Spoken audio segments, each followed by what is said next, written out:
പറവൂരിലും കോൺഗ്രസ് പ്രവർത്തകരുടെ ആഹ്ലാദ പ്രകടനം നടക്കുന്നുണ്ട്. ലഡ്ഡു വിതരണം ചെയ്തൊക്കെയുള്ള ആഹ്ലാദ പ്രകടനം സംഘർഷം ഉണ്ടാകുന്നു മനസ്സിലാക്കുന്നു. എവിടെയെന്ന് വ്യക്തമാകുന്നില്ല.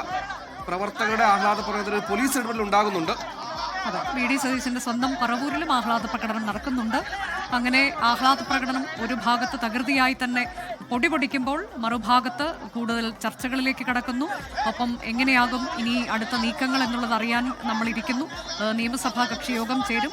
അതിൽ നിയമസഭാ കക്ഷി നേതാവായി വി ഡി സതീശനെ തെരഞ്ഞെടുക്കും. അതിനുശേഷം ഗവർണറെ ഇന്ന് 7:30 കാണും. സർക്കാർ രൂപീകരിക്കാൻ അവകാശവാദം ഉന്നയിക്കും.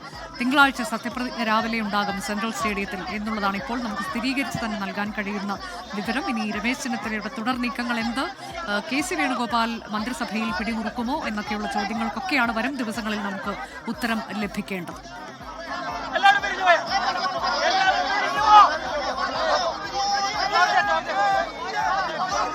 എറണാകുളത്താണ് നമ്മുടെ വലിയ ആഘോഷ പരിപാടികൾ കണ്ടതാണ്. അവിടെ ആവേശം കണ്ടതാണ്. ആവേശം എവിടെയോ ചെറിയ രീതിയിൽ സംഘർഷത്തിലേക്ക് വഴിമാറിയിട്ടുണ്ട്. തുടക്കത്തിലെ പോലീസിനെതിരെ എന്തോ ചെറിയൊരു പ്രശ്നം അവിടെ ഉണ്ടായിട്ടുണ്ട്. പോലീസ് ഇടപെടൽ ഉണ്ടായിട്ടുണ്ടോ എന്നുള്ളത് അറിയില്ല. എന്തായാലും പോലീസിനെതിരെ പ്രവർത്തകരുടെ മുദ്രാവാക്യം വിളി ഉണ്ടാകുന്നു. മുതിർന്ന പ്രവർത്തകർ പോലീസിനെ അവിടെ നിന്ന് സ്ഥലത്ത് നിന്ന് നീക്കാൻ ശ്രമിക്കുന്നു. ഭരണം മാറുന്നു. ചില രീതിയിൽ അസ്വാരസ്യങ്ങൾ ഉണ്ടാകുന്നു. പോലീസിനെതിരെയൊക്കെ ചെറിയ വാക്കേറ്റം ഉണ്ടാകുന്നു. എന്താണ് പ്രകോപനം, എന്താണ് കാരണം ഇതൊക്കെ അറിയേണ്ടതുണ്ട്. എന്തായാലും ഒരു പ്രശ്നവുമില്ലാതെ മുന്നോട്ട് പോയിക്കൊണ്ടിരുന്ന കോൺഗ്രസിന്റെ എറണാകുളത്തെ ഈ പറഞ്ഞ സന്തോഷപ്രകടനങ്ങൾ, ആവേശപ്രകടനങ്ങൾ എവിടെയോ ചെറിയ കലകടി ഉണ്ടായിരിക്കുന്നു എന്ന് വേണം മനസ്സിലാക്കാൻ.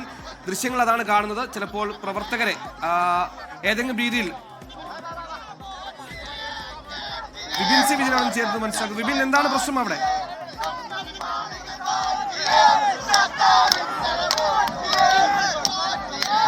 ആ പോറ്റിപ്പാട്ട് തെരഞ്ഞെടുപ്പ് കാലത്തൊക്കെ നമ്മൾ കേട്ടതാണ്.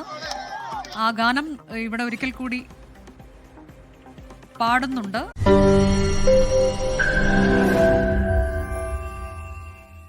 ലോകത്തെവിടെയായാലും ഏത് സമയത്തും 24 വാർത്തകളും ഓഗ്മെന്റഡ് റിയാലിറ്റി പാക്കേജുകളും എക്സ്പ്ലെയിനറുകളും വിശദമായി കാണാൻ ഞങ്ങളുടെ യൂട്യൂബ് ചാനൽ നിങ്ങൾക്ക് സബ്സ്ക്രൈബ് ചെയ്യാം.